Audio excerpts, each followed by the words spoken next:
అభిజిత్ బెనర్జీ, ఎస్తేర్ డఫ్లో వాళ్ళ జేపాల్ south Asia సంస్థ దీన్ని ఇంట్రడ్యూస్ చేస్తుంది. బిహేవియరల్ చేంజ్ కోసం దీన్ని మార్పులు తీసుకొస్తూ వాళ్ళ ఆధ్వర్యంలో పంజాబ్ గవర్నమెంట్ దీన్ని ముందుకు తీసుకెళ్తుందనమాట.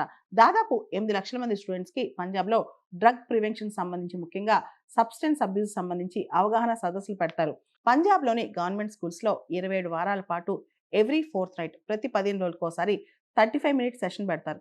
ఆ సెషన్‌లో పిల్లలకి ఈ యాంటీ డ్రగ్స్ సంబంధించిన అవేర్‌నెస్ చెప్పటం, ఎంగేజింగ్ కంటెంట్ క్రియేట్ చేసి ఇవ్వటం, అదేవిధంగా డాక్యుమెంటరీస్ చూపించడం, వాటి మీద క్విజ్ క్రియేట్ చేయటం, పోస్టర్స్ క్రియేట్ చేయటం, పిల్లలతో ఇంటరాక్టివ్ యాక్టివిటీస్ చేయించడం, పెద్ద పెద్ద వాళ్ళని తెప్పించి డ్రగ్స్ వల్ల ఎటువంటి ప్రాబ్లమ్స్ ఉంటాయో చెప్పించడం.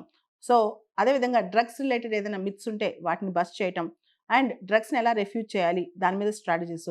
పీర్ ప్రెషర్ అంటే చుట్టుపక్కల స్టూడెంట్స్ కానీ, చుట్టుపక్కల ఫ్రెండ్స్ కానీ డ్రగ్స్ వాడుతూ మన చేత వాడబడినప్పుడు మనం ఏ విధంగా రెసిస్ట్ చేయాలి. దాంతో పాటు స్టూడెంట్స్‌కి ఇన్ఫార్మ్డ్ డెసిషన్స్ అంటే వాళ్ళ ఆలోచనతో కూడిన చాయిసెస్ ఎలా తీసుకోవటం వీటన్నిటి మీద ట్రైనింగ్ ఇస్తారనమాట. ఇదంతా కూడా evidence based anti drug curriculum అంటే పూర్తి స్థాయిలో కంప్లీట్‌గా రీసెర్చ్ చేసి బిహేవియరల్ చేంజెస్ ఎలా వస్తున్నాయో ర్యాండమైజ్డ్ కంట్రోల్ ట్రయల్స్ చేసిన తర్వాత ఇది ఇంట్రడ్యూస్ చేస్తున్నారనమాట. పంజాబ్‌లో దాదాపు 3658 స్కూల్స్‌లో ఇది ఇంట్రడ్యూస్ చేస్తున్నారు. అండ్ 6500 మంది టీచర్స్‌కి ఎంపవర్‌మెంట్ ట్రైనింగ్ ఇస్తున్నారనమాట. అంటే పిల్లల్ని ఏ విధంగా ట్రైన్ చేయాలనే దాని మీద ముందు టీచర్స్‌కి ట్రైనింగ్ ఇస్తున్నారనమాట.